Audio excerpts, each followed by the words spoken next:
إن الحمد لله رب العالمين والصلاة والسلام على نبينا محمد صلى الله عليه وسلم وعلى آله وصحابه ومن تبعهم بإحسان إلى يوم الدين أما بعد.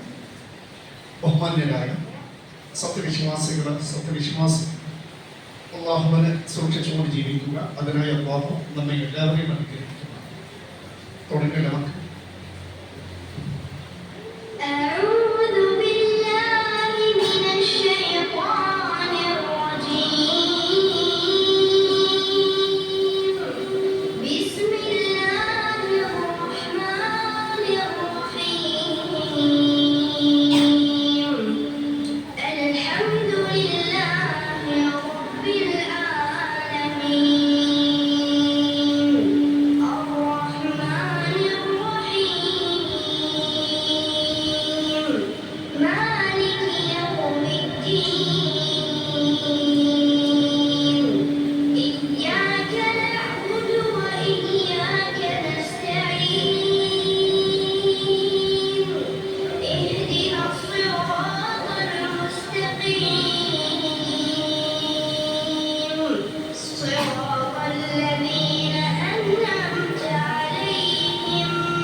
നമ്മുടെ സൂറത്തുൽ മുൽക്കിലെ 24-ാമത്തെ ആയത്ത് പറഞ്ഞ് പൂർത്തീകരിച്ചു.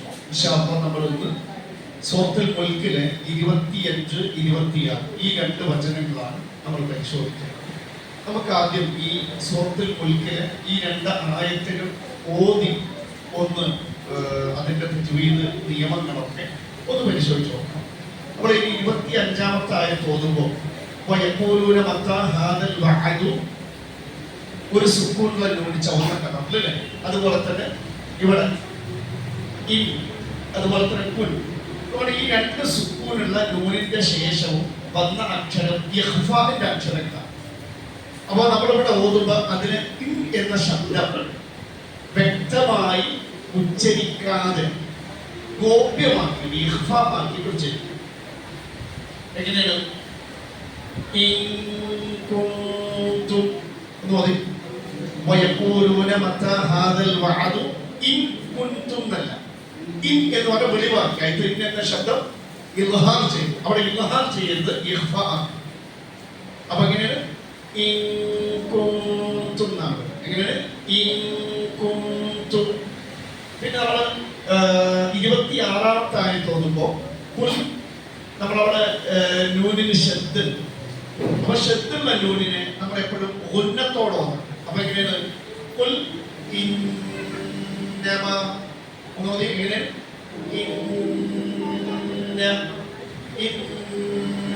ഇന്നമ അല്ലാണ്ട് ഇന്നമാന്ന് പോലെ ഉന്നത്ത് വരണം. എങ്ങനെയാണ്? കുൽ ഇന്നമ. അങ്ങനെ വന്ന് ഇന്നമൽ ഇൽമു ദബലൻ. ഈ പച്ചക്കളറുള്ള നൂനിനെ നമ്മൾ ഇങ്ങനെ ഇഖ്ഫാ ആക്കും. അപ്പോ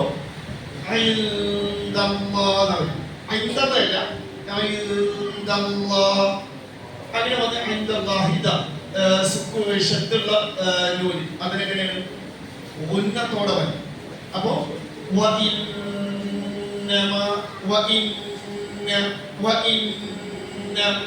ഈ മീമ് ഉള്ള മദ് ജായിസുൽ മുൻഫസിലാണ്. നമുക്ക് ഈ മദ്ദിന് 4-5 സെക്കൻഡ് വരെ നീട്ടി പോകാം. എത്ര? 4-5 സെക്കൻഡ് വരെ നീട്ടി പോകാം. അല്ലെങ്കിൽ എത്ര ആയാലും കുഴപ്പമില്ല, സാധാ ദീർഘം 2 ഹർക്കത്ത് 2 സെക്കൻഡ് നീട്ടിയാലും കുഴപ്പമില്ല. അപ്പൊ എങ്ങനെയാണ്?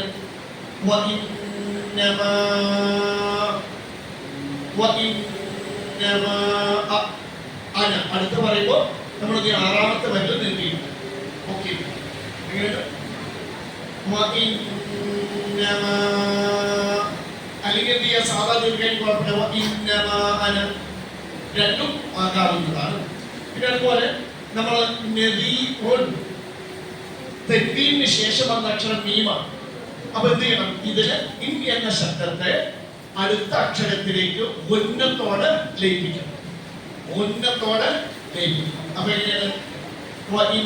ഇന്നമാ അന നദീറുൻ മുബീൻ. നദീറുൻ മുബീൻ അല്ല, നദീറുൻ മുബീൻ, നദീറുൻ മുബീൻ. നമുക്ക് എന്ത് ചെയ്യാം, ഈ ആയത്തുകൾ ഒരു 4 തവണ ശ്രദ്ധയോടുകൂടി നല്ല ഓർത്തുകാർ 2 പേരും അതിന്റെ കൂടെ ഒപ്പം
അവർ പറയും.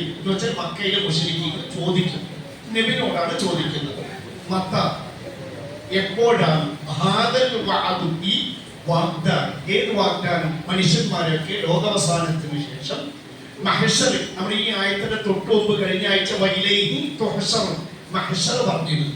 മഹ്ശറിലേക്ക് എല്ലാവരും ഒരുമിച്ച് കൂട്ടുമെന്ന്. അപ്പോൾ ലോകാവസാനത്തിന് ശേഷം മഹ്ശറിലേക്ക് മനുഷ്യന്മാരെയൊക്കെ ഒരുമിച്ച് കൂട്ടുമെന്ന വാഗ്ദാനം എപ്പോഴാണ് നടക്കുക?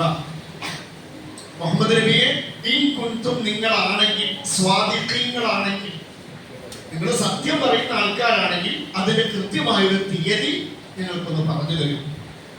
അപ്പൊ അല്ലാഹുവിന്റെ ആയത്തിൽ മക്കയിലെ മുശ്രിക്കീങ്ങൾ നബിയുടെ അടുത്ത് വന്ന് ലോകാവസാനത്തിന്റെ, അതുപോലെ തന്നെ മഹ്ശറിലേക്ക് മനുഷ്യന്മാരെ ഉയർത്തെഴുന്നേൽപ്പിച്ച് പുനരുജ്ജീവിപ്പിച്ച് ഒരുമിച്ച് കൂട്ടുന്നതിന്റെ ദിവസത്തെക്കുറിച്ചും സമയത്തെക്കുറിച്ചും ചോദിക്കും. അവര് ചോദിച്ചത് ഇതിൽ വിശ്വസിക്കാനല്ല, അത് കളിയാക്കാനും ഞങ്ങളൊക്കെ കൃത്യമായി ബുദ്ധി ഉപയോഗിച്ചിട്ട് കാര്യങ്ങൾ മനസ്സിലാക്കിയാല് വിശ്വസിക്കുള്ളൂ. ഇന്നത്തെ യുക്തിവാദങ്ങൾ അതല്ല പറയുന്നത്. ഇങ്ങനെ ഡേറ്റ് പറഞ്ഞു കൊടുത്താൽ ഇതിനെ വിശ്വസിക്കുന്നില്ല. അപ്പൊ നമുക്കത് വിശദീകരിക്കും. അപ്പോ അവർ അവിശ്വാസികൾ പറയും, എപ്പോഴാണ് ഈ ഒരുമിച്ച് കൂട്ടുമെന്ന വാഗ്ദാനം? നിങ്ങൾ സത്യവാന്മാരാണെങ്കിൽ പറയൂ, കേൾക്കണം. അപ്പൊ അല്ലാഹു ഇവർ ചോദിച്ച ചോദ്യത്തിനുള്ള മറുപടിയാണ് 26 ആയത്. ഖുൽ, പ്രവാചകരെ നീ പറയുക, ഇന്നമൽ ഇൽമു, നിശ്ചയമായും അറിവ്. ഏതറിവ്? അവര് ചോദിച്ച അറിവ്. ഹാദൽ വഅദ്, ഈ ലോകാവസാനവും അതിനുശേഷം മനുഷ്യന്മാരെ മഹ്ശറിൽ ഒരുമിച്ച് കൂട്ടുമെന്നുള്ള ആ അറിവ് ഇൻദല്ലാഹ്, അല്ലാഹുവിങ്കൽ ആകുന്നു. അല്ലാഹുവിങ്കൽ മാത്രമാകുന്നു, വേറെ ആർക്കും അതറിയില്ല. നമ്മളെ ആ വയറിൽ കഴിക്കരുത്, അതിൽ കഴിക്കരുത്, കാരണം മൊത്തം പോകും.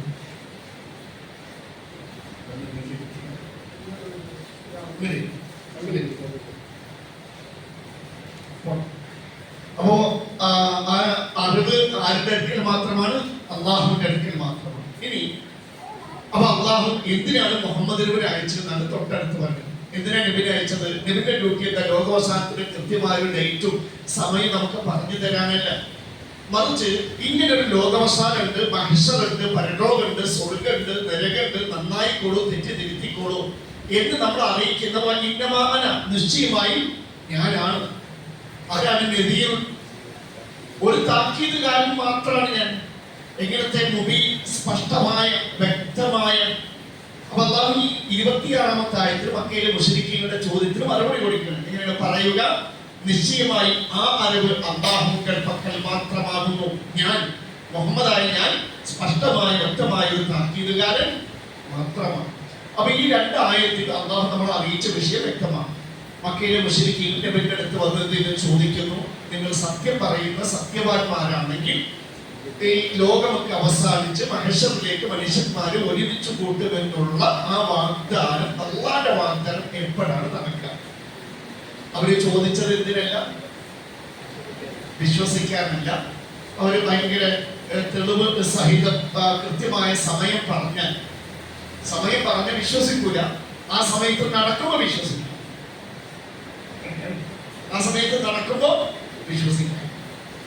എന്ന് പറഞ്ഞ് ഇതിനെന്ത് നിഷേധിക്കാനാണ്? നിങ്ങൾ ആലോചിച്ചൊക്കെ, ലോകാവസാനത്തിന്റെ കൃത്യമായ തീയതി അറിയണമെന്നുണ്ടോ? അത് ലോകം അവസാനിക്കുമെന്ന് വിശ്വസിക്കാൻ ലോകാവസാനത്തിന് കൃത്യമായൊരു തീയതി അറിയണമെന്നുണ്ടോ? ഏതുപോലെ എന്ന് വെച്ചാല്, മരണത്തിന്റെ തീയതി അറിഞ്ഞാലേ ഞാൻ മരിക്കുമെന്ന് വിശ്വസിക്കൂ എന്നാരെങ്കിലും പറയും? ലോകം ഈ യുക്തിവാദികളൊക്കെ അല്ലാഹു പരലോകത്തേക്ക് നിഷേധിക്കണ്ടല്ലോ.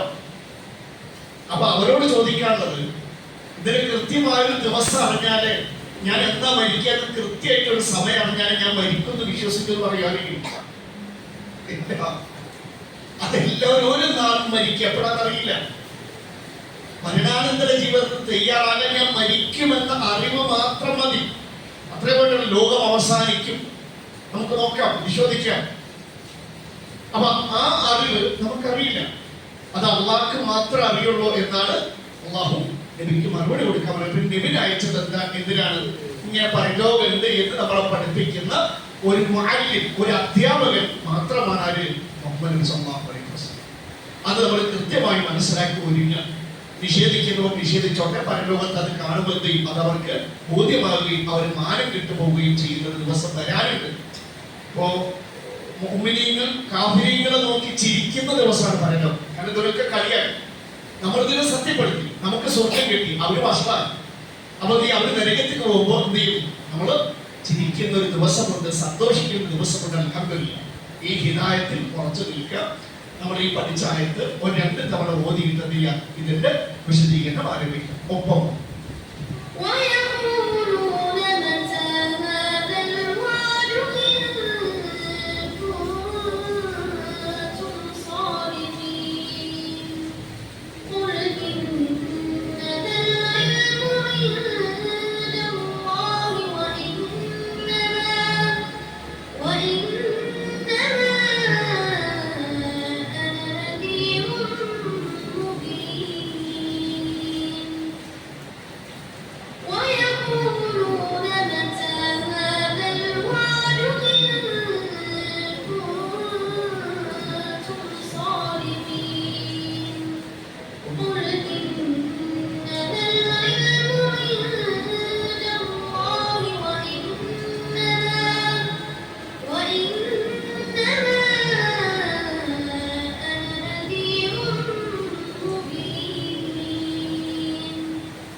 മഹാന്മാരെ ഖുർആൻ വ്യാഖ്യാതാക്കൾ ഇതിനർത്ഥം പറഞ്ഞത് കൊണ്ട് നമുക്ക് പരിശോധിക്കാം.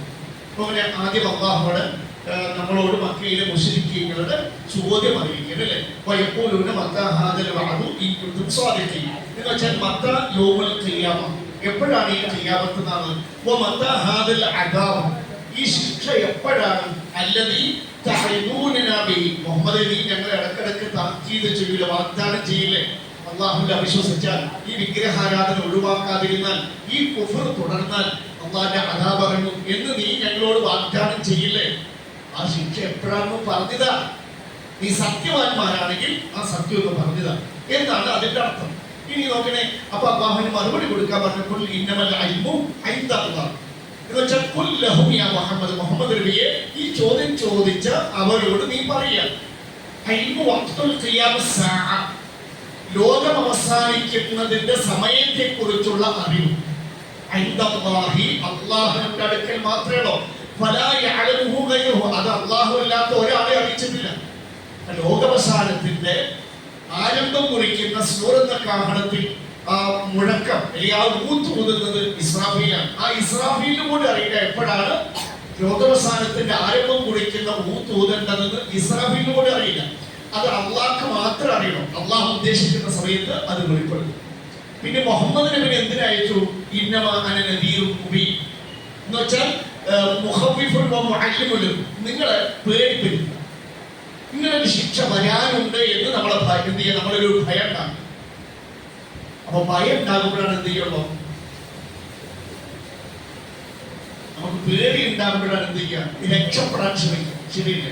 അപ്പൊ നിങ്ങളുടെ നേരെ ഇങ്ങനെ ഒരു നല്ല രാജവമ്പാലെ അടഞ്ഞു വന്ന നിങ്ങൾക്ക് പേടി ഉണ്ടെങ്കിൽ എന്ത് ചെയ്യുള്ളൂ, രക്ഷപ്പെടാൻ ചോടുള്ളൂ. അല്ലെങ്കിലോ ഉറുമ്പനെ, നമ്മളെ ഉറുമ്പന് പേടിയുണ്ടോ? അല്ലേ? ശരിക്കും അള്ളാഹുവിനെ അള്ളാഹിന്റെ ശിക്ഷകളിൽ പേടി ഭയഭക്തി ഉണ്ടെങ്കിലാണ് എന്ത് ചെയ്യുക, അത് രക്ഷപ്പെടാൻ ശ്രമം ഉണ്ടാവുള്ളൂ. ആ ഒരു ഭക്തിയാണ് അള്ളാഹുവിന്റെ റസൂൽ സ്വല്ലല്ലാഹു അലൈഹി വസല്ലം നമുക്ക് പകർന്നു തരുന്നത്.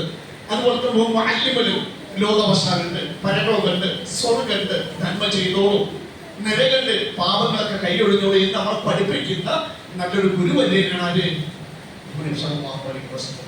അപ്പൊ ഒരു കാര്യം വ്യക്തമാണ്, ലോകാവസാനത്തിന്റെ തീയതി അറിയില്ല. അത് അള്ളാഹു ഉദ്ദേശിക്കുന്ന സമയത്ത് വെളിവാണ്. പക്ഷേ അള്ളാഹു സുബ്ഹാനഹു വ തആല പറയുന്നുണ്ട്, അതിന്റെ ചില അടയാളങ്ങളിൽ ലോകാവസാനത്തിന് മുമ്പ് പ്രകടമാകുന്നുണ്ട്. അപ്പോൾ ചിലത് കാണാൻ, മനസ്സിലാക്കാൻ കാണണമെന്നുണ്ടോ? മനസ്സിലായി? ഒരു കാര്യം ഉണ്ട് എന്ന് വിശ്വസിക്കാൻ അത് കാണണമെന്നുണ്ടോ? നമ്മൾ ചിലതെന്ത് ഈ മക്കൾക്ക് കടയിലേക്ക് പറഞ്ഞാൽ മക്കൾക്ക് ആ സ്ഥലം അറിയുന്നില്ല, നിങ്ങൾ എന്താ പറഞ്ഞു കൊടുക്കുക? നിങ്ങൾക്കറിയാം, മക്കൾ കണ്ടിട്ടില്ല, മക്കൾ അങ്ങോട്ട് പറഞ്ഞേക്കും, നിങ്ങൾ എന്ത് ചെയ്യും? മോനെ ആ കട എത്തുന്നതിന് മുമ്പ് ഇങ്ങനെ ഒരു പോസ്റ്റ് ഉണ്ട്, അതിന്റെ തൊട്ടപ്പുറത്ത് ഇന്ന പോലൊരു ഒരു സാധനം അടയാളമുണ്ട്, അതിന്റെ തൊട്ട് മുമ്പത്ത് ഇങ്ങനെ ഉണ്ട്. അപ്പൊ കുട്ടി സത്യത്തിൽ എന്ത് ചെയ്യും? ഈ കട അറിയില്ല. കുട്ടി എന്താ നോക്കുക? നിങ്ങൾ പറഞ്ഞ അടയാളം, അമ്മി പറഞ്ഞ പോസ്റ്റ്, അതിന്റെ അപ്പുറത്തത് അപ്പുറത്ത് അടയാളം കണ്ടാൽ മതി. ലോകാവസാനം അടുത്തു എന്ന് കുറിക്കുന്ന അടയാളങ്ങൾ അത് പ്രത്യക്ഷപ്പെടും. അത് കാണുകയും പഠിക്കുകയും ചെയ്താൽ നമുക്ക് എന്ത് ബോധ്യമാകും? ലോകം അവസാനിക്കും. അങ്ങനെ അല്ലാഹു പറയുന്നു സൂറത്തുൽ മുഹമ്മദ് 18-ാം ആയത്ത്.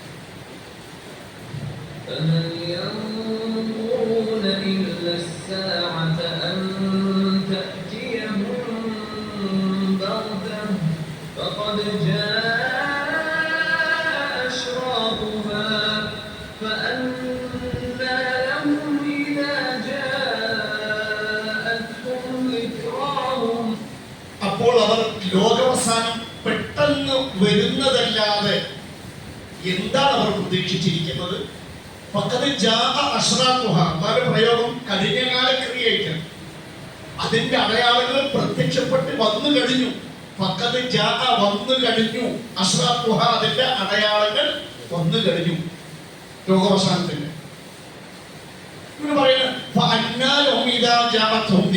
ലോകാവസാനം പ്രത്യക്ഷപ്പെട്ട് കഴിഞ്ഞാൽ പിന്നെ ഈ ഉത്ബോധനം പ്രയോജനപ്പെടില്ല. നമ്മുടെ ലോകാവസാനം കാണുന്ന ആ സമയത്ത് എല്ലാവരും വിശ്വസിക്കാൻ തയ്യാറാകും. പക്ഷെ അതിനു മുമ്പ് എന്ത് ചെയ്യണം? വിശ്വസിക്കണം. അപ്പൊ അല്ലാഹു സുബ്ഹാനഹു വ തആല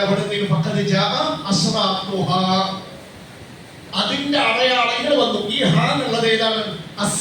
എന്ന് വെച്ചാൽ അശ്റാത്തു സാഅ, ലോകാവസാനത്തിന്റെ അടയാളങ്ങൾ വന്നു കഴിഞ്ഞു. അപ്പൊ നബി സല്ലല്ലാഹു അലൈഹി വസല്ലം അല്ലാഹു ലോകം അവസാനിക്കുന്നതിന് മുന്നോടിയായി ചില അടയാളങ്ങൾ പറയുന്നു.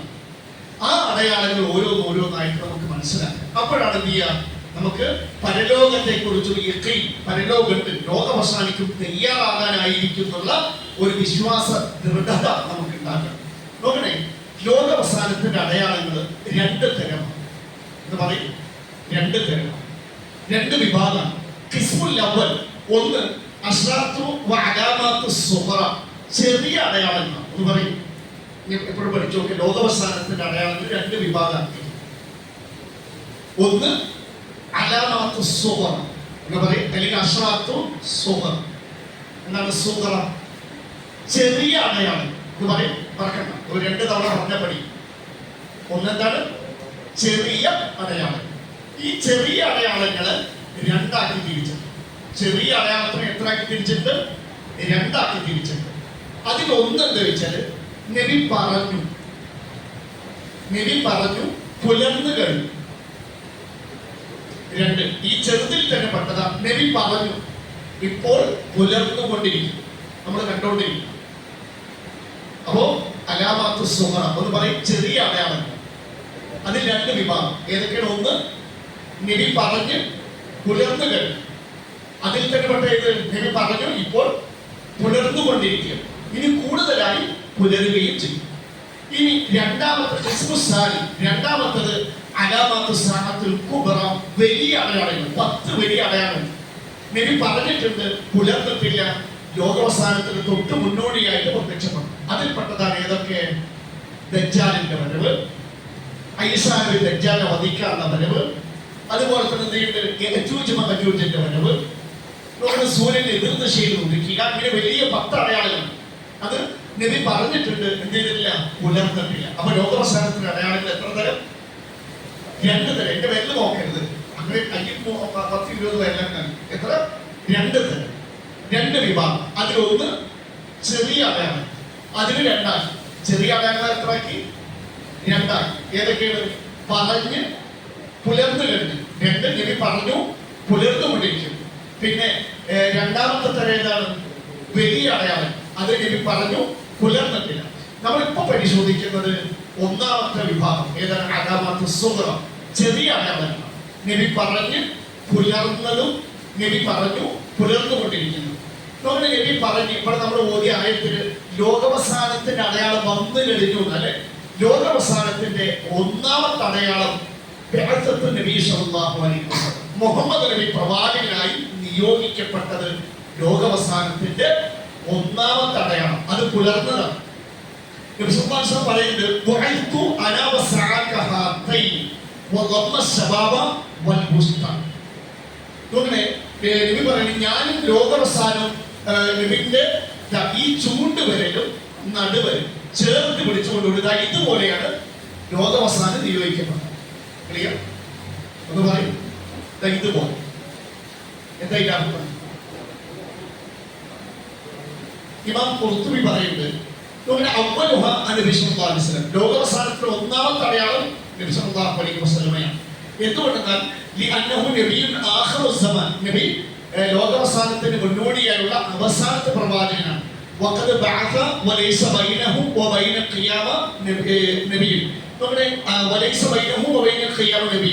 അദ്ദേഹത്തിന്റെ നബിയുടെയും ലോകാവസാനത്തിനിടയിൽ നബിയില്ല.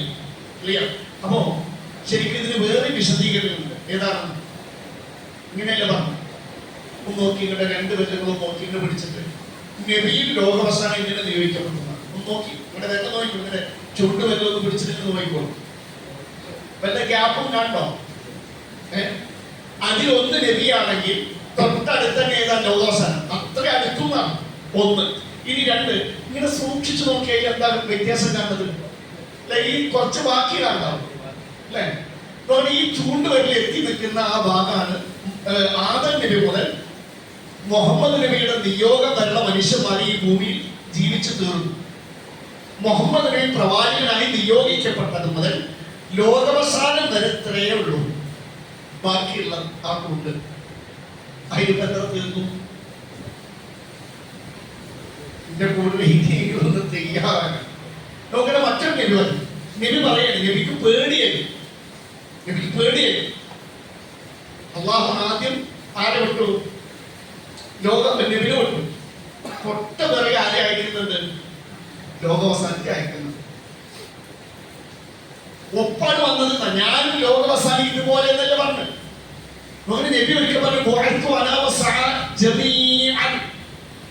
നബി ഒരിക്കൽ പറയുന്നു, ഞാൻ എന്നെയും ലോകാവസാനത്തെ അള്ളാഹു ഒപ്പാണ് അയച്ചത്. നബിന്റെ പേര് എന്താ? നബി ജീവിച്ചിരിക്കെ ആ ലോകാവസാനം നബിനെ മുൻകടക്കുമോ എന്ന് പേടിണ്ടായി. ഇതുപോലെ മഴ പെയ്താൽ നബി ഇരിക്കൂല. ഇപ്പൊ പുറത്ത് മഴ പെയ്യുന്നില്ലേ, നമ്മൾ വെള്ളത്തിനും അല്ല ദേഷ്യൊന്നും അല്ല സുഖിച്ചിരിക്കുകയാണ്. പക്ഷേ നബിന്റെ കണ്ണ് തുടുക്കും, പേടിയായിരുന്നു. നബി പുറത്തിറങ്ങി, ആ മേഘം പോയോ, തെളിഞ്ഞോ?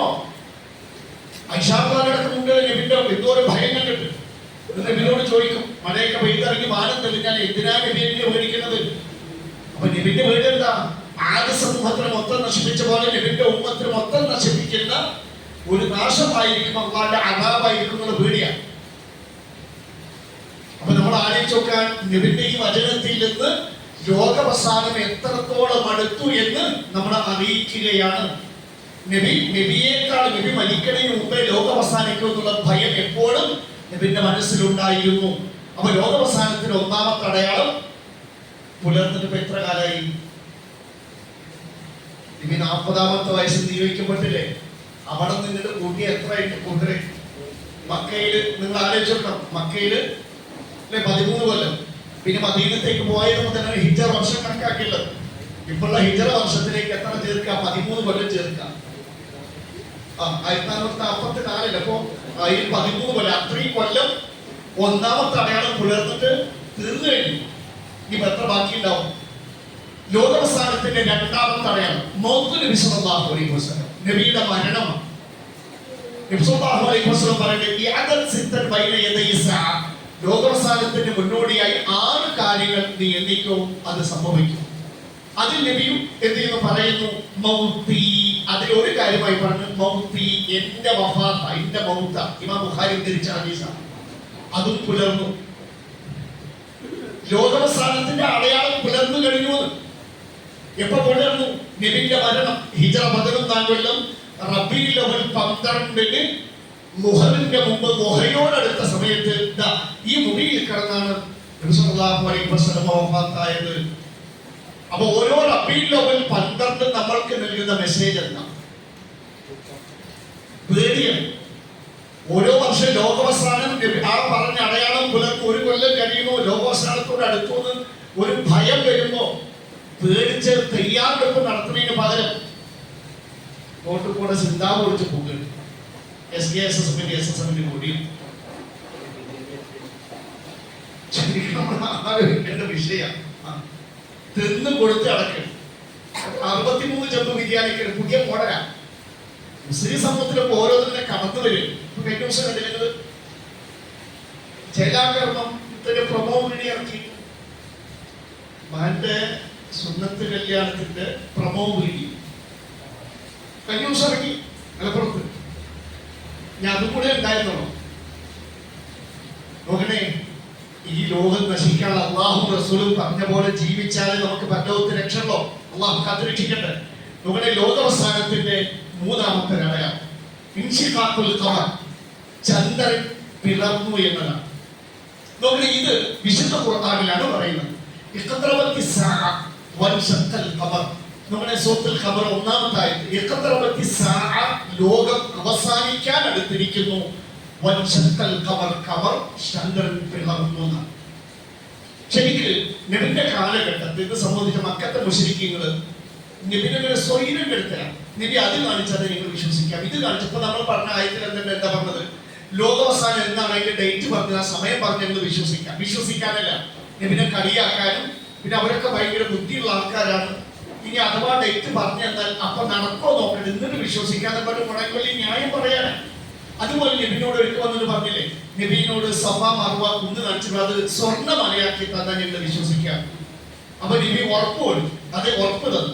അപ്പൊ നബി പ്രാർത്ഥിച്ചു, ജിബ്രീൽ അലൈഹിസ്സലാമിനെ അല്ലാഹു വിട്ടു. മുഹമ്മദ് നബിയെ 2 അവസരം. ഓപ്ഷൻ 1, നബി ആവശ്യപ്പെട്ടത് പ്രകാരം നാളെ പ്രഭാതത്തിൽ ഈ സഫ മർവ കുന്നുകൾ സ്വർണ്ണമലയാക്കി തരാം. പക്ഷെ എന്നിട്ടും വിശ്വസിച്ചില്ലെങ്കിൽ മുൻകാല ഒരു സമൂഹങ്ങളെയും നശിപ്പിക്കാത്ത വിധത്തിൽ അതിശക്തമായ ശിക്ഷ കൊണ്ട് നിന്റെ ഉമ്മത്തിന് ഞാൻ ശിക്ഷിക്കും. അല്ലെങ്കിൽ മുഹമ്മദ് നബിയെ തൗബയുടെ വാതിൽ അവർ നമ്മുടെ തുറന്നു. നബിന്റെ ആത്മാഭിമാനത്തിന്റെ വിഷയം. നമ്മളാണെങ്കിൽ ഓപ്ഷൻ പണ്ട് തെരഞ്ഞെടുക്കുക. ഏത് മക്കാരൊന്നും ചോദിക്കുമ്പോൾ മറുപടി ഇല്ലല്ലോ. നബിനെ ചിലപ്പോൾ നീ കളിയാക്കൊക്കെ ചെയ്യും. പക്ഷെ സാരമില്ല, എന്റെ ഉമ്മത്ത് നശിപ്പിക്കപ്പെടാൻ പാടില്ല. അള്ളാഹുവേ തൗബയുടെ കവാടം മതി. അത് തന്നെ അള്ളാഹുവിന്റെ റസൂലിന് തൗബ ചെയ്യാനുള്ള അവസരമല്ലേ അത് ഷഫാഅത്തുൽ കുബ്ര അവിടെ പിന്നെ തൗബയുടെ അവസരം ഏതാണ്? അല്ല ഇതെന്ത് ചിലപ്പോ ഇവര് പശ്ചാത്തപിച്ചാലോ മറ്റു നശിപ്പിച്ചാൽ പിന്നെ തൗബയുടെ അവസരമില്ലേ? ലോകം അവസാനിച്ചില്ലേ? കഴിഞ്ഞില്ലേ? അതോടെ തീർന്നു. ഒത്ത നശിക്കാതെ കൂടെ വരും. ഏത് ഈ മുശ്രിക്കുകൾ സഫാ മർവ കുന്ന് സ്വർണ്ണമലയാക്കി കൊടുത്താൽ എന്ത് ചെയ്യും? വിശ്വസിച്ചതൊക്കെ അവരെന്ത് നിഷേധിച്ചാലോ? അള്ളാഹ് പറഞ്ഞെന്താ? ഒരാളെയും ശിക്ഷിക്കാത്ത വിധത്തിൽ ശിക്ഷിക്കും. പിന്നെ അവരുടെ അവസരം തരുന്നില്ല. പിന്നെ അവർക്ക് തൗബ ചെയ്യാൻ അവസരമില്ല. മറിച്ച് എന്ത് ചെയ്യുന്നു? അത് വേണ്ട, ഏത് സ്വർണ്ണമലയാക്കണ്ട എങ്കിൽ അള്ളാഹു ചെയ്യും അവരെന്തെങ്കിലും തെറ്റ് ബോധ്യമായിട്ട് അബൂ സുഫിയാൻ ബദറിലും ഉഹദിലൊക്കെ ആർക്കെതിരെ പോരാടിയാണ്? നബിക്കെതിരെ. അങ്ങനെ നബിയുടെ തൗബയുടെ കാട് തുറന്നുകൊണ്ടല്ലേ അദ്ദേഹത്തിന് അവസാന കാലത്ത് മുസ്ലിം ആയത്. ഒരുപാട് പേര് നബിക്കെതിരെ ഖാലിദ് ഇബ്നു വലീദ് ഉഹദ് യുദ്ധം പരാജയപ്പെടുന്നതിന്റെ പ്രധാന തന്ത്രശാലിയായിരുന്നു ശത്രുപക്ഷത്ത് ഖാലിദ് ഇബ്നു വലീദാണ്. പിന്നീട് ആരായി മാറി?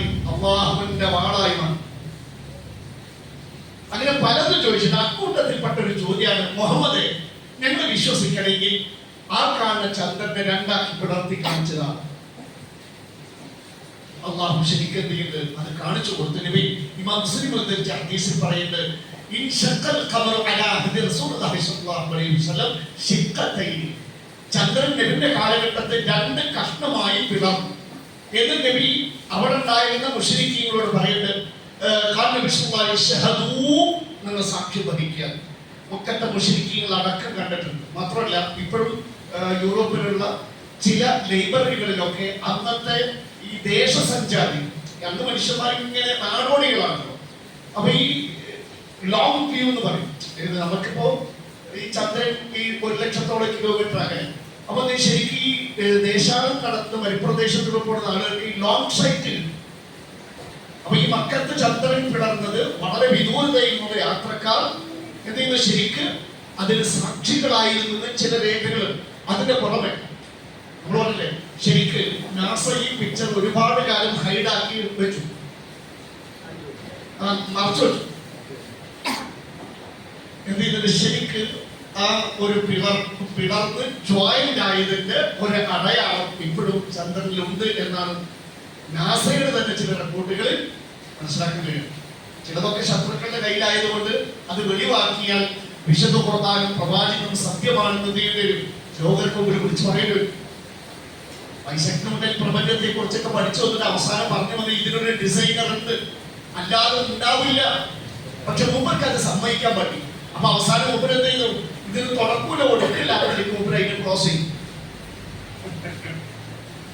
അതാണ് എല്ലാ സത്യങ്ങളും.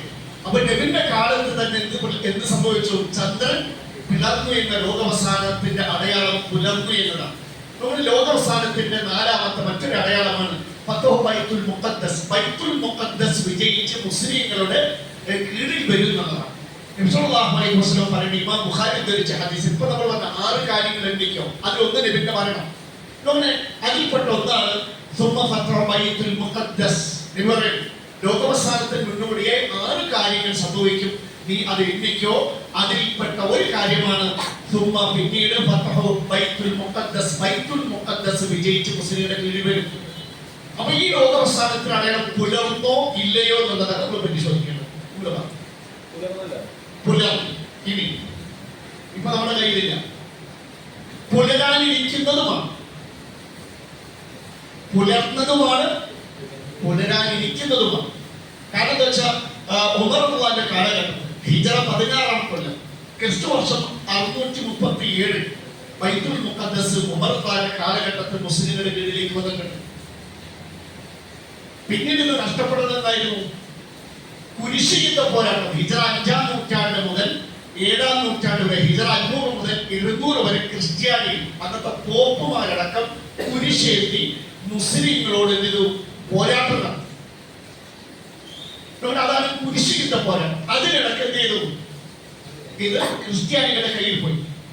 പക്ഷേ ആ സമയത്താണ് നമ്മൾ മുമ്പ് ഒരു കഥ പറഞ്ഞു. ഒരു ഉമ്മയും ഉപ്പയും അവരുടെ കുട്ടി, അത് തോട്ടക്കാട് അതല്ല, അതല്ല, അത് തോട്ടക്കാരന്റെ വേറെ കഥ. അബ്ദുല്ലാഹിബ്നു മുബാറക് ഇതല്ല. സ്വലാഹുദ്ദീൻ അയ്യൂബിയുടെ മാതാപിതാക്കൾ അത് വേറെ. അബ്ദുല്ലാഹിബ്നു മുബാറക് തോട്ടത്തിന് മുതലാളിക്ക് മോളെ കെട്ടിച്ചു കൊടുത്തൊരു ഭക്തനായി. അബ്ദുല്ലാഹിബ്നു മുബാറക്കിന്റെ ഉപ്പ നല്ല തൃക്കോള പണ്ഡിതനുണ്ടായി. നെജ്മുദ്ദീൻ അയ്യൂബിന്റെ മകനാണ് സ്വലാഹുദ്ദീൻ അയ്യൂബ്. നെജ്മുദ്ദീൻ അയ്യൂബ് തിക്കരിത്ത്, നമ്മുടെ സദ്ദാം ഹുസൈന്റെ തിക്കരിത്തിലെ ഗവർണറായി. അദ്ദേഹം കല്യാണം കഴിച്ചതുപോലെ എന്ത് ചെയ്യുന്നു, ബൈത്തുൽ മുഖദ്ദസ് മോചിപ്പിക്കാൻ പറ്റിയ ഒരു മകനെ വളർത്തി വലുതാക്കാൻ പ്രാപ്തയായ ഒരു പെണ്ണിനെ തെരഞ്ഞെടുക്കും. അപ്പോഴാണ് ചെറുപ്പക്കാർ വന്നതും സംസാരിച്ചതും ഒക്കെയുള്ള സംഭവങ്ങൾ മുമ്പ് നമ്മൾ വിശദീകരിച്ചതാണ്. അങ്ങനെ എന്ത് ചെയ്യുന്നത്, 1099 സ്വലാഹുദ്ദീൻ അയ്യൂബി വീണ്ടും ബൈത്തുൽ മുഖദ്ദസ് ആരുടെ കീഴിലേക്ക് കൊണ്ടുവന്നു, മുസ്ലിങ്ങളുടെ കീഴിലേക്ക് കൊണ്ടുവന്നു. സ്വലാഹുദ്ദീൻ അയ്യൂബിയുടെ ഉപ്പ നെജ്മുദ്ദീൻ അയ്യൂബ്, അവരുടെ ഉമ്മ അസ്മത്തുദ്ദീൻ, വാലിദ സ്വലാഹുദ്ദീൻ. അങ്ങനെ ഇവരുടെ രണ്ടാളുടെ ലക്ഷ്യം എന്തായിരുന്നു, അവർക്കൊരു ആൺകുട്ടി ജനിക്കണം. ആ ആൺകുട്ടി നല്ല കുതിര പോരാളിയാകണം. എന്നിട്ട് എന്ത് ചെയ്യണം, ബൈത്തുൽ മുഖദ്ദസ് മുസ്ലിങ്ങളുടെ കീഴിലേക്ക് കൊണ്ടുവരുന്ന ലക്ഷ്യത്തിൽ ജീവിക്കുന്നവരായിരുന്നു. ഇവർക്ക് രണ്ടാൾ കണ്ടിട്ടില്ല, യാദൃശികമായിട്ടാണ് പള്ളിയിൽ എന്ത് ചെയ്യുന്നത് കാണുന്നതും. അങ്ങനെ ഒരു പണ്ഡിതന്റെ നേതൃത്വത്തിൽ ഇവരെ വിവാഹം കഴിക്കുന്നത്. അങ്ങനെ അവർക്ക് ഒരു ആൺകുട്ടി ഉണ്ടായി. ആ ആൺകുട്ടിക്ക് സ്വലാഹ് പേരിട്ടു. വാപ്പയുടെ പേര് ചേർത്ത് എന്ത് ചെയ്യുന്നത്, സ്വലാഹുദ്ദീൻ അയ്യൂബി അല്ലെ, നജ്മുദ്ദീൻ അയ്യൂബ് ചേർത്തിട്ട് എന്ത് ചെയ്യുന്നു, അയ്യൂബ് എന്ന പേര് സ്വലാഹുദ്ദീൻ അയ്യൂബിയാക്കി. അദ്ദേഹമാണ് വീണ്ടും എന്ത് ചെയ്തത്, ബൈത്തുൽ മുഖദ്ദസ് മുസ്ലിങ്ങളുടെ കീഴിൽ കൊണ്ടുവന്നത്. അത് നടന്ന വർഷം ഹിജ്റ 583, ക്രിസ്തു വർഷം 1187 ബൈത്തുൽ മുഖദ്ദസ് മുസ്ലിങ്ങളുടെ കയ്യിലേക്ക് വന്നു. അങ്ങനെ ഏകദേശം നബി പറഞ്ഞത് പ്രകാരം 1330ഓളം വർഷങ്ങൾ ബൈത്തുൽ മുഖദ്ദസ് ആരുടെ കയ്യിലായിരുന്നു, മുസ്ലിങ്ങളുടെ കീഴിലായിരുന്നു. പിന്നീട് നഷ്ടപ്പെടുന്നത് രണ്ടാം അറബ് ഇസ്രായേൽ യുദ്ധം നടന്നപ്പോ മുഴുവൻ നഷ്ടവും മുസ്ലിങ്ങൾക്കായിരുന്നു. ആ യുദ്ധത്തിൽ, ഒന്നാം അറബ് ഇസ്രായേൽ യുദ്ധത്തിൽ എന്ത് ചെയ്തു, ഫലസ്തീന്റെ കുറെ ഭാഗങ്ങൾ ഈ ഇസ്രായേൽ കീഴടക്കി. പിന്നെ അപ്പോഴും ബൈത്തുൽ മുഖദ്ദസിന്റെ അധികാര പരിധി ആർക്കില്ല, ജൂതന്മാർക്കില്ല. അത് ജോർദാന്റെ വഖഫിന്റെ കീഴിലായി.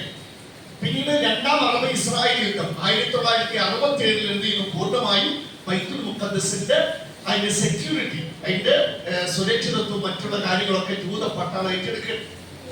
അവിടെ എന്ത് ചെയ്യുന്നത്, നമ്മുടെ കയ്യിൽ നിന്ന് നഷ്ടപ്പെടും. അപ്പൊ നബി ലോകാവസാനത്തിന് അടയാളമായി എണ്ണിയ ബൈത്തുൽ മുഖദ്ദസിന്റെ വിജയം പുലർന്നു. ഇപ്പൊ ആരുടെ കയ്യിലാണ്, ജൂതന്മാരുടെ കയ്യിൽ. പക്ഷേ ഇത് പുലർ നബി അത് പറഞ്ഞിട്ടുണ്ട്. അങ്ങനെ ലോകാവസാന സമയത്ത് വലിയൊരു യുദ്ധം വരാം. ലോകത്തിന്റെ പോക്കൊക്കെ ഏകദേശം അക്രമമാണ്. നബി പറയുന്നത്, അന്ന അബ്ദുല്ലാഹ് ബിൻ ഉമർ റളിയല്ലാഹു അൻഹു ഖാല സമിഅതു റസൂലുള്ളാഹി സ്വല്ലല്ലാഹു അലൈഹി വസല്ലം യഖൂൽ, നബി സല്ലല്ലാഹു അലൈഹി വസല്ലം ഞാൻ പറയുന്നത് കേട്ടിട്ടുണ്ട് എന്ന് പറഞ്ഞുകൊണ്ട് അബ്ദുല്ലാഹ് ബിൻ ഉമർ പറയുന്നു, തുഖാതിലുകുൽ യഹൂദ്, നിങ്ങൾ ജൂതന്മാരുമായി യുദ്ധം ചെയ്യും മുസ്ലിങ്ങൾ. അങ്ങനെ എന്നിട്ട് അവരുടെ മേൽ മുസ്ലിങ്ങൾ അധികാരം നേടും. അന്ന് മുസ്ലിങ്ങളുടെ പോരാട്ടത്തിൽ ഇവര് പരാജയപ്പെട്ട് പേടിച്ചിട്ട് ഓടിയിട്ട് ഇവരെന്തെയും പല പാറയുടെയും ചില മരങ്ങളുടെയും മറകൾ ഒളിച്ചിരിക്കും. അന്ന് മുസ്ലിങ്ങളെ സഹായിക്കാൻ അന്നത്തെ പാറകളും ചില വൃക്ഷങ്ങൾ വരെ സഹായത്തിനുണ്ടാവുന്ന. ഒരു പാറ പറയും, അല്ലയോ മുസ്ലിം, എന്റെ പിന്നിൽ ഒരു ജൂതനുണ്ട്, വന്ന് ഫഖത്തുൽഹു, ആ പട്ടാളക്കാരൻ കൊന്നു എന്ന് പറയും. ഒരു വൃക്ഷത്തെ പറ്റിയും പറയും. അപ്പൊ ആ കാലഘട്ടത്തിൽ ബൈത്തുൽ മുഖദ്ദസിന്റെ പരിസരത്തുള്ള പാറകളും വൃക്ഷങ്ങളും സംസാരിച്ചാൽ അത് ലോകാവസാനത്തിന്റെ മറ്റൊരു അടയാളം കൂടിയാണ്. അപ്പൊ അന്തിമ വിജയം നബി പറഞ്ഞതുപോലെ സംഭവിച്ചിട്ടില്ല. സലാഹുദ്ദീൻ അയ്യൂബിന്റെ കാലത്ത് വന്നു, ഇതുമായി സംഭവിച്ചിട്ടില്ല. ഇത് വരാനിരിക്കുന്ന യുദ്ധം ഇപ്പോഴല്ല, ഇനി വരാനിരിക്കുന്ന യുദ്ധം, ഇനി ലോകാവസാന സമയത്ത് നടക്കുന്ന വമ്പൻ യുദ്ധം, ചില്ലറ യുദ്ധമല്ല. ഇത് വേണം, മൂന്നാം ലോക മഹായുദ്ധമാകാം. അതോടൊപ്പം അമേരിക്കന്മാരെ ഇപ്പോഴേ ഇനി മറത്തു വരും. അന്തിമ വിജയം ആർക്ക് തന്നെയാണ്, ഇസ്ലാമിന് തന്നെയാണ്. അപ്പൊ എന്ത് ചെയ്യും, ഈ ബൈത്തുൽ മുഖദ്ദസ് മുസ്ലിങ്ങളുടെ കീഴിൽ വരിക എന്നത് ഉമർ റളിയല്ലാഹു കാലത്തും സലാഹുദ്ദീൻ അയ്യൂബിന്റെ കാലത്തും പുലർന്നതുമാണ്, ഇനി പുലരാനിരിക്കുന്നതുമാണ്. നമ്മുടെ ലോകാവസാനത്തിന്റെ മറ്റൊരു അടയാളമാണ് മൗതാനിക ഖുസാഇൽ ഗനമി, ഒരു പകർച്ചവ്യാധി രോഗം ബാധിച്ച് നബിന്റെ സ്വഹാബത്ത് വളരെ പെട്ടെന്ന് വളരെ കൂടുതൽ ആളുകൾ മരണപ്പെട്ടു പോകുന്നതാണ്. ഇത് പുലർന്നതാണ്. നബി പറയുന്നത് ഹദീസിൽ രോഗാവസാനത്തിന് മുന്നോടി 6 കാര്യങ്ങൾ സംഭവിക്കും, നീ എണ്ണിക്കോ. അതിൽ രണ്ടെണ്ണം നമ്മൾ പറഞ്ഞു. അതിൽ മറ്റൊന്ന് മൗത്താനി എന്ന് പറഞ്ഞാൽ ജനങ്ങളിൽ പടർന്നു പിടിക്കുന്ന ഒരു മാരകമായ പകർച്ചവ്യാധി രോഗമാണ്. അതിന് ആ പകർച്ചവ്യാധി ബാധിച്ച് പെട്ടെന്ന് വരും. നിങ്ങളെ പിടികൂടുന്നത് എന്ന് പറഞ്ഞാൽ ഈ മൃഗങ്ങൾക്ക് ബാധിക്കുന്ന ഒരു രോഗമാണ്. അത് ബാധിച്ച് അതിന്റെ മൂക്കിൽ നിന്ന് ഇങ്ങനെ വെള്ളം ഒലിച്ച് വളരെ പെട്ടെന്ന് എന്ത് ചെയ്യും, ആ മൃഗം പെട്ടെന്ന് മരിക്കും. അപ്പൊ നബി പ്രവചിച്ചെന്താണ്, പെട്ടെന്ന് തന്നെ ഒരു പകർച്ചവ്യാധി രോഗം ബാധിച്ച് നബിന്റെ സ്വഭാവത്തെയും ഒരുപാട് ആളുകൾ വളരെ പെട്ടെന്ന് ഞൊടിയിടയിൽ തന്നെ വളരെ ചുരുങ്ങിയ ദിവസം കൊണ്ട് 10,000-കണക്കിന് ആളുകൾ മരണപ്പെടുന്നു. ഇത് പുലർന്നതാണ്, പുലർന്നു കഴിഞ്ഞതാണ്. ഹിജറ 18-ാം കൊല്ലം ഉമറുള്ളാന്റെ കാലം. നബി പറഞ്ഞ ഈ അടയാളം പുലർന്നതാണ്. എപ്പോ നോക്കാം, ഹിജറ 18-ാം കൊല്ലം ഉമറുള്ളാൻ ഭരിക്കുന്ന കാലം. ബൈത്തുൽ മുഖദ്ദസ് ഹിജറ 16 കൊണ്ടും ഉമറിന്റെ കീഴിൽ വന്നു. ബൈത്തുൽ മുഖദ്ദസ് പിടിച്ചെടുത്തിട്ട് ഒരു 2 കൊല്ലം കഴിഞ്ഞിട്ട് അങ്ങനെ ഒരു പ്ലാഗ് രോഗം, ഓർമ്മയില്ല ഹദീസിന് പ്ലാഗ് രോഗം കേട്ടില്ലേ, അത് പറന്നു പിടിച്ചു. അങ്ങനെ അത് ഫലസ്തീനിലെ ഖുദ്സിലെ അംവാസ് എന്ന പട്ടണത്തിൽ നിന്നാണ് ഈ പ്ലാഗ് രോഗം തുടങ്ങുന്നത്. അതുകൊണ്ട് തന്നെ ഇതിന് അംവാസ് എന്നൊരു പേര് കൂടി ഈ സ്പോട്ടിൽ നിന്നാണ് എന്ത് ചെയ്യുന്നത്. ഇത് ഖുദ്സ്, നമ്മുടെ ഖുദ്സ് സിറ്റി, ബൈത്തുൽ മുഖദ്ദസും മറ്റൊക്കെ സ്ഥിതി ചെയ്യുന്ന ഖുദ്സ്, അതിന്റെ തൊട്ടടുത്തുള്ള അംവാസ് എന്നുള്ള പട്ടണത്തിൽ നിന്നാണ് എന്ത് ചെയ്യുന്നത്, ഈ പ്ലാഗ് രോഗം തുടങ്ങുന്നത്. പ്ലാഗ് രോഗം തുടങ്ങിയത് മാത്രമല്ല, വളരെ കുറഞ്ഞ ദിവസം കൊണ്ട് എന്ത് ചെയ്തിട്ടുണ്ട്, നമ്മുടെ ഹദസ ഹാദ ത്വാഉനു അംവാസ് ഹൈസു മാത മിൻഹു 70,000 ഫീ 3 അയ്യാം. 3 ദിവസം കൊണ്ട് നമ്മുടെ എത്ര 70,000 70,000 മുസ്ലിങ്ങൾ പെട്ടെന്ന് മരിച്ചു. എത്ര ദിവസം കൊണ്ട്? 3 ദിവസം. മർദാന്റെ കാലത്ത് നടന്ന പ്രസിദ്ധനായ നാളെ പരലോകത്ത് ഉലമാക്കളുടെ മുമ്പിൽ നടക്കുന്ന എന്റെ സമുദായത്തിൽ ഹലാലും ഹറാമും വളരെ വ്യക്തമായി അറിയുന്ന മുആദ് ഇബ്നു ജബൽ റളിയല്ലാഹു അൻഹു മരണപ്പെട്ടത് ഇതിന് ഈ പ്ലാഗ് രോഗം ബാധിച്ചു. അവൻ നബി പറഞ്ഞ അടയാളം ഹിജറ 18 പുലർന്നു കഴിഞ്ഞു. ഇപ്പൊ എന്തൊക്കെയാ കാത്തിരിക്കുന്നത്, പറഞ്ഞതൊക്കെ പുലർന്നു. ഇതോടെ നബി പറഞ്ഞ മറ്റൊരു അടയാളമാണ് 6-മത്തത്, മുസ്ലിങ്ങൾക്കിടയിൽ ഒരു വമ്പൻ യുദ്ധം നടന്നു. നബിന്റെ സ്വഹാബത്ത് നടന്നു. അതാണ് സഫീൻ യുദ്ധം നടന്നതാണ്. സഫീൻ യുദ്ധം പറഞ്ഞ ഹദീസ് പരിശോധിക്കാൻ ഇമാം ബുഖാരി ലോകം അവസാനിക്കില്ല. 2 വമ്പൻ സമൂഹങ്ങൾ തമ്മിൽ യുദ്ധം നടക്കും. വമ്പൻ യുദ്ധമായി അവർക്കിടയിൽ നടക്കാം. രണ്ടാളുടെ ലക്ഷ്യവും ഒന്നായി. രണ്ടാളും വിളിക്കുന്നത് ഒരൊറ്റ ആദർശത്തിലേക്ക്. ഈ യുദ്ധം സഫീൻ യുദ്ധം ഹിജറ 36-ൽ അലി റളിയല്ലാഹു അൻഹു ഭരിക്കുന്ന കാലഘട്ടത്തിൽ നടന്നത്. അലി റളിയല്ലാഹു അൻഹുവിന്റെയും മുആവിയയുടെയും ഇടയിൽ കുറേ പ്രശ്നങ്ങളുണ്ടായി. ഉസ്മാൻ റളിയല്ലാഹു വന്നതിന് ശേഷമാണ് അലി റളിയല്ലാഹു അൻഹു ഖിലാഫത്തേക്കെടുത്തത്. അപ്പോൾ മുആവിയ ഉസ്മാൻ റളിയല്ലാഹുവിന്റെ ബന്ധു കൂടിയാണ്. അപ്പോഴാണ് ഈ മുനാഫിഖീങ്ങൾ മുസ്ലിങ്ങൾക്കിടയിൽ ഈ ജൂതന്മാരും മുനാഫിഖീങ്ങളും ഒക്കെ ഫിത്നയുണ്ടാക്കുന്നവരാണ്. അപ്പൊ അലി ഉസ്മാന്റെ വധത്തിൽ പ്രതികാരം ചെയ്യുന്നില്ല എന്നൊരു കിംവദന്തി മറ്റൊക്കെ പ്രചരിപ്പിക്കപ്പെടുകയും അങ്ങനെ മുആവിയ എന്ത് ചെയ്യുന്നത്, അലി റളിയല്ലാഹുവിനെതിരെ വമ്പൻ സൈന്യത്തെ സജ്ജമാക്കുകയും അങ്ങനെ അന്നത്തെ ഖലീഫയായിരുന്ന അലി റളിയല്ലാഹുവിന്റെ കീഴിൽ ഒരു മുസ്ലിം സൈന്യവും മുആവിയയുടെ കീഴിലുള്ള മറ്റൊരു സൈന്യവും തമ്മിൽ എന്ത് ചെയ്തിട്ടുണ്ട്, വമ്പൻ യുദ്ധം നടന്നു. ആ യുദ്ധമാണ് സഫീൻ യുദ്ധം. 2 പേരുടെയും ലക്ഷ്യത്തായിരുന്നു. 2 പേരെ എന്താ വിളിക്കുന്നത്, ലാ ഇലാഹ ഇല്ലല്ലാഹ്. അതന്നെ നബി പറഞ്ഞു, ദഅവത്തുഹുമാ വാഹിദ. 2 പേരുടെയും ക്ഷണം ഒരൊറ്റ നിലയിലാണ്. ഇത് നടന്നതാണ്. പിന്നീട് എന്ത് ചെയ്തു, ആ യുദ്ധം കൊടുമ്പിരിക്കൊണ്ട് പിന്നീട് സന്ധ്യ സംഭാഷണത്തിൽ എന്ത് ചെയ്യുന്നു, ഒരുമയിലേക്ക് വരികയാണ് ചെയ്യും. ബാങ്ക് കൊടുക്കാൻ ശ്രമിക്കും.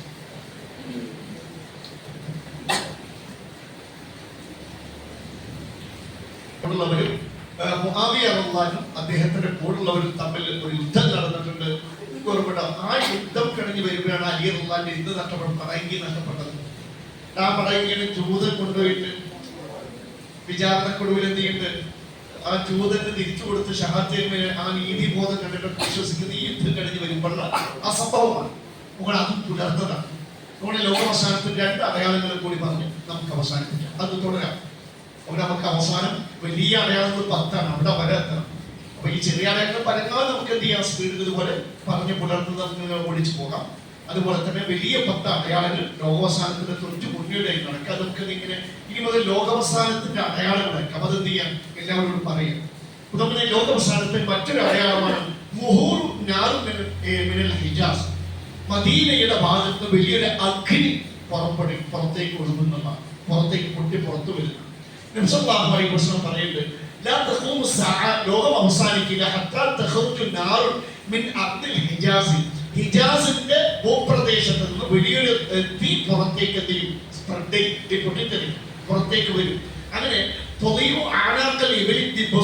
ബസ്രയിലെ ഒട്ടകത്തിന്റെ കടുത്ത് ഈ മദീനയിൽ നിന്ന് പുറത്തേക്ക് വന്ന അഗ്നിയുടെ വെളിച്ചത്തിലൂടെ എവിടത്തെ ബസ്രയിലെ ഒട്ടകത്തിന്റെ കടുത്ത് കാണാം. അത്രയ്ക്ക് വലിയ അഗ്നി പുറത്തു വരുന്നതാണ്.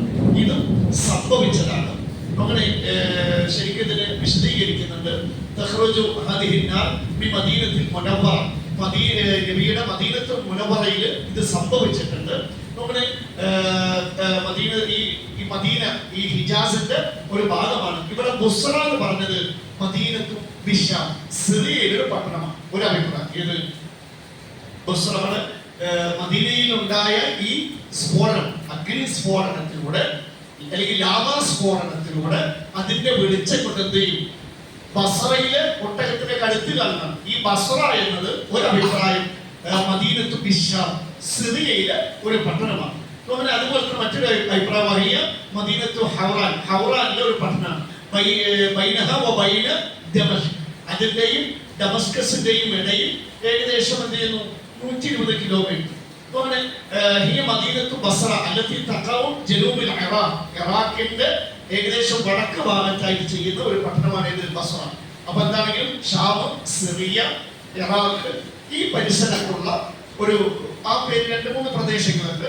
ബസ്ര എന്ന പട്ടണത്തില് ഒട്ടകത്തിന്റെ കഴുത്ത് കാണാം. അന്നത്തെ ദൃക്സാക്ഷികൾ പറയുന്നുണ്ട് ശരിക്കും എന്ത് ചെയ്തിട്ടുണ്ട്? അന്ന് മദീനയിലുണ്ടായ അഗ്നി സ്ഫോടനത്തിലൂടെ ആ വഴിക്കുള്ള ആ റൂട്ടിലുള്ള ബസ്ര വരെയുള്ള ഒട്ടകങ്ങളുടെ കഴുത്തും മറ്റുമൊക്കെ കാണാൻ കഴിഞ്ഞുണ്ടല്ല. പോയി വന്നതാണ്.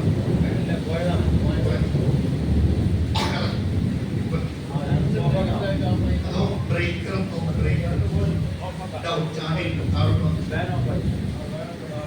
ഈ പറഞ്ഞ അഗ്നി സ്ഫോടനം മദീനയിൽ നിന്നുണ്ടാകുന്ന ഈ അഗ്നി സ്ഫോടനം ഹിജ്റ 654 മദീനയിൽ സംഭവിച്ചിട്ടുണ്ട് എന്നതാണ്.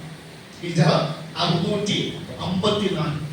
നമ്മുടെ ചില ചരിത്ര രേഖകളിൽ പറയുന്നത് മദീനയിലൂടെ അഗ്നി ഒഴുകുകയായിരുന്നു. ഈ ലാവങ്ങനെ ഒഴുകുന്ന പോലെ അഗ്നി ഒഴുകി നടന്നിരുന്നു എന്നാണ് ചരിത്ര രേഖകൾ പറയുന്നത്. അത്രക്ക് വമ്പൻ ഒരു വലിയ ലാവാസ്ഫോടനമാകാം എന്തുമാകാം. എന്താണെങ്കിൽ എന്ത് ചെയ്തിട്ടുണ്ട്?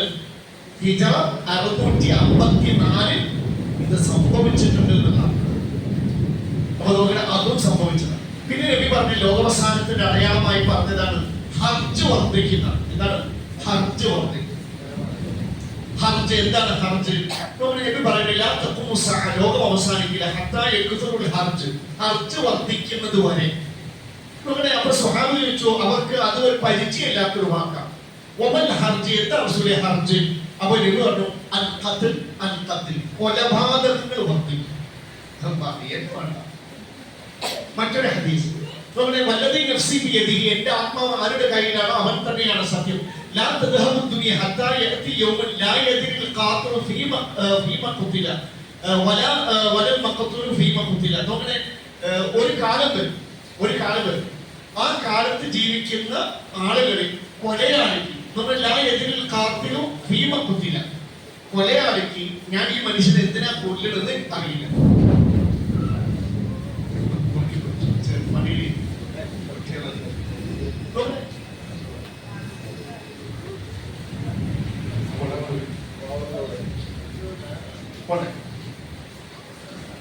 അതുപോലെ തന്നെ വല മക്കത്തോട് ഭീമ കുത്തില്ല. കൊല്ലുന്നവൻ എന്തറിയില്ല, എന്തിനാ കൊല്ലുന്നത് അറിയില്ല. അതുപോലെ തന്നെ കൊല്ലപ്പെടുന്ന ആൾക്കും അറിയില്ല ഈ മനുഷ്യൻ എന്തിനാ കൊല്ലുന്നത് അറിയില്ല. നമ്മൾ ഇത് ശരിക്കും പുലർന്നത് ശരിക്ക് ആ ചിത്രങ്ങൾ കാണുകയും ഒന്നാം ലോക മഹായുദ്ധത്തിൽ കൊല്ലപ്പെട്ട ആളുകളുടെ എണ്ണം 15 മില്യൺ. 1 മില്യൺ 10 ലക്ഷം. അപ്പൊ എത്രയായി? 1.5 കോടിന്റെ മുകളിൽ അല്ലെ? 1.5 കോടി 1 മില്യൺ 10 ലക്ഷം അല്ലേ? 15 മില്യൺ. നിങ്ങൾ ആലോചിച്ച് നോക്കുക. അതിൽ മൃതദേഹങ്ങളൊക്കെ കൂട്ടിയിട്ടില്ല. നമുക്ക് ഇവിടെ വീഡിയോ ചിത്രം നമുക്ക് കാണാൻ. നിങ്ങൾ ആലോചിച്ചൊക്കെ നബി പറഞ്ഞ ഹദീസ് പ്രകാരം ഇവിടെ കൊന്ന പട്ടാളക്കാർക്ക് ഇതര പട്ടാളത്ത് എതിരാ കൊന്നത് കമാൻഡർ ഓർഡർ ചെയ്യും. അതിന്റെ അപ്പുറം ഒന്നും അറിയില്ല. കൊല്ലപ്പെട്ടവരറിയോ? ഇല്ല. മറ്റൊരു വസ്തുത, ഇത് മുസ്ലിങ്ങൾ മറ്റൊരു ക്രിസ്ത്യൻ രാജ്യത്തെ ആക്രമിച്ചില്ല. അങ്ങനെയാകുമ്പോൾ അത് ടെററിസം. അതുകൊണ്ട് വായിക്കണം. മുസ്ലിങ്ങൾ അങ്ങനെയൊന്നും ചെയ്തിട്ടില്ല. ഇത്രമാത്രം ആർക്കെതിരെ ആക്രമണം നടത്തിയില്ല. ഇന്ന് നമ്മുടെ നബി പറഞ്ഞ ഹദീസ് പുലർന്ന് നോക്കാം. കൊലപാതകം വർദ്ധിക്കും. കൊല്ലുന്നവൻ അറിയില്ല എന്തിനാ കൊല്ലുന്നത്. കൊല്ലപ്പെടുന്നവന് അറിയില്ല എന്തിനാ എന്തിനാ ഈ മനുഷ്യൻ കൊല്ലുന്നത്. ആ കൊല്ലപ്പെടുന്നവന് അറിയില്ല. 2ാം ലോക മഹായുദ്ധത്തിൽ മരിച്ചവരുടെ എണ്ണം 55 മില്യണാണ്. കൊല്ലപ്പെട്ടവരുടെ എണ്ണം 55 മില്യൺ. ഈ കൊല്ലപ്പെട്ട ഓരോരുത്തർക്കും അറിയോ എന്തിനാ കൊല്ലപ്പെട്ടത്? കൊന്നവർക്ക് അറിയില്ല. ഇത് നോക്കണേ. നമുക്കറിയാം വിയറ്റ്നാം യുദ്ധം. അമേരിക്കയിൽ വിയറ്റ്നാം, അന്ന് വിയറ്റ്നാമിന്റെ തെരുവയിലൊക്കെ ചെറിയ കുഞ്ഞു മക്കളുടെ ബോഡികൾ കിടക്കണം. ഇവിടെ കാണാം. ചെറിയ കുഞ്ഞു മക്കളുടെ അമേരിക്ക പരാജയം. 3 മില്യനാണ് അന്ന് മരിച്ച ആൾക്കാരുടെ എണ്ണം, കൊല്ലപ്പെട്ടവരുടെ എണ്ണം. അതിനുശേഷം ഒരുപാട് അമേരിക്ക ഇറാഖിനെ ആക്രമിച്ചു. 10 ലക്ഷം ഇറാഖുകളെ കൊന്നു. അതിന് താലിബാനുമായിട്ട് എന്തെയ്യുന്നു? യുദ്ധം ചെയ്തു. 4 ലക്ഷം പേരാണ് കൊന്നത്. നമ്മൾ ആലോചിച്ചപ്പോൾ ഗസയിൽ, പലസ്തീനിൽ നമുക്കറിയാം ഗസയില് കൊലപാതകങ്ങൾ ഇങ്ങനെ ഇപ്പോഴും നിന്നിട്ടില്ല. ഇപ്പോഴും എണ്ണം തിട്ടപ്പെടുത്താനായിട്ടില്ല. നമ്മൾ ആലോചിച്ചൊക്കെ ഇങ്ങനെ വർദ്ധിച്ചുകൊണ്ടിരിക്കുകയാണ്. നബി സല്ലല്ലാഹു അലൈഹി വസല്ലം പറഞ്ഞ ലോകാവസാനത്തിന്റെ ഏകദേശം നമ്മൾ ഇന്ന് പറഞ്ഞ 7 അടയാളം, ആ 7 പുലർന്നതാണ്. അല്ലാഹു അനുഗ്രഹിക്കുമാറാവട്ടെ. നമ്മുടെ സൂറത്തുൽ അംബിയാഇന്റെ തുടക്കത്തിൽ നമുക്ക് ലാസ്റ്റ് ഒരു വീഡിയോ കാണാനുണ്ടായി. നമുക്ക് ഇൻഷാ അല്ലാഹ് അടുത്ത ആഴ്ച അതും കൂടി ചേർത്ത് മനസ്സിലാക്കാം. ഒരു കാര്യം അല്ലാഹു പറയുന്നത്,